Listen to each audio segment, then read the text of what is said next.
Exercise. കേരളത്തിലെ പിള്ളേരോട് എക്സസൈസിനെ കുറിച്ച് കൂടുതൽ പറയേണ്ട ആവശ്യമില്ല. ജിമ്മിലൊക്കെ ഒരു തവണ പോവാത്ത ആരും തന്നെ ഉണ്ടാവില്ല.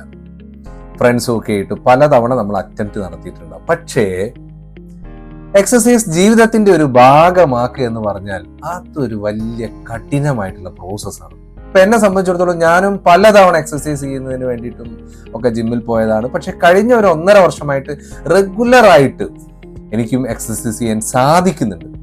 അപ്പോൾ ഈ ശീലമാക്കുന്നതിന് വേണ്ടി നമ്മൾ എന്താ ചെയ്യാം? എക്സസൈസ് ചെയ്യാൻ പോകുന്നതിന്റെ ആ ഒരു കാര്യം ആലോചിക്കുന്നതിനേക്കാൾ ഉപരി എക്സസൈസ് കഴിഞ്ഞ ഒരു പ്രതീതി ഉണ്ട്. എക്സസൈസ് കഴിഞ്ഞതിന് ശേഷം നമുക്ക് കിട്ടുന്ന ഒരു റിലാക്സ് മൂവ്മെന്റ് ഉണ്ട്.